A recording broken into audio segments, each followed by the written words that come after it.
Hello, good evening. आज मी संध्याकाळपासूनच व्लॉगची सुरुवात करते.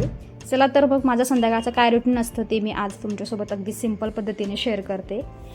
मी सायली आणि माझ्या ब्लॉगमध्ये तुमचं मनापासून स्वागत आहे. संध्याकाळ झाली की एकच प्रश्न सगळ्यांनाच पडतो ना, आज जेवायला काय बनवायचं. तुम्हालाही पडत असेल प्रश्न तर मला कमेंटमध्ये नक्की सांगा. चला तर मग आधी मी मस्त फ्रेश झाले. आता थोडं आवरून झालं की माझं रोजचं काम म्हणजे देवाला आणि तुळशीला दिवा लावणं.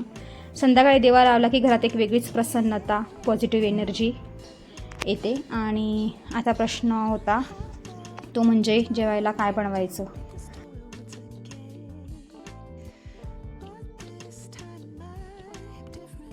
तर आम्ही ठरवलं आज घरची मस्त पाणीपुरी बनवूया. आता तुम्ही म्हणाल जेवायला पाणीपुरी कोण खातं, पण आमच्याकडे पाणीपुरी मनसोक्त खाल्ली की कोणालाच पुढे काही जेवावंसं वाटतच नाही. म्हणून आज पाणीपुरीचाच डिनर प्लॅन केला. पाणीपुरीसाठी लागणारं सगळं सामान आमचे बाबा म्हणजे माझे सासरे घेऊन आले होते. मी त्यांना जे काही लागणार त्याची लिस्ट करून दिली होती. आणि इकडे आमचा श्री, त्याला काही राहतच नव्हतं. पाणीपुरी कधी होणार म्हटल्यावर त्याची घाई सुरू झाली होती. म्हणून पटापट बटाटे कुकरमध्ये शिजवायला लावले. त्याआधी तुळशीला दिवा लावून घेतला. संध्याकाळच्या वेळेला मी हा बाहेरचा नेट असतो ना तो बंद करून घेते, कारण आमच्याकडे मच्छरांचा त्रास खूप वाढतो.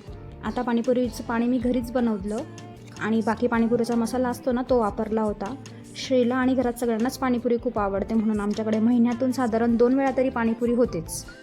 आणि जास्त करून माझे सासू सासरे आले की पाणीपुरी नक्कीच होते आमच्याकडे, कारण त्यांना बाहेरचं खाणं अजिबात आवडत नाही. आणि खरं सांगायचं तर मलाही वाटतं की शक्य असेल तेव्हा घरी बनवून खाल्लेलंच चांगलं, कारण बाहेरच्या खाण्यामध्ये काय वापरलं जातं, स्वच्छता कशी असते हे आपल्याला माहीतच नसतं. विशेषतः पावसाळ्यात तर बाहेरचं खाणं टाळूनच घरीच काहीतरी छान बनवून खाल्लं ना तर मनालाही समाधान मिळतं. आणि घरात बनवलं की आपल्या आवडीप्रमाणे आपल्याला सगळंच करता येतं. चला तर मग पाणीपुरीसाठी सगळं सामान इकडे रेडी आहे. बटाटे पण शिजवून झालेले आहेत.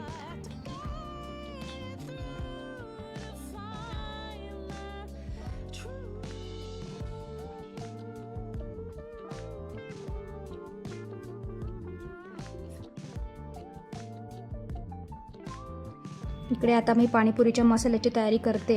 मस्तपैकी बटाटे इकडे मॅश करून घेतले, त्यात कोथिंबीर, कांदा आणि पाणीपुरीचं थोडं मसाला, चाट मसाला वगैरे सर्व मिक्स करून आणि त्याच्यात थोडंसं चिंचेचं पाणी टाकायचं. म्हणून चिंचेचं पाणी टाकलं की छान चव येते मसाल्यासाठी. थोडीशी चटणी टाकायची आणि भरपूर कोथिंबीर घातली ना तर खूप छान मसाला रेडी होतो.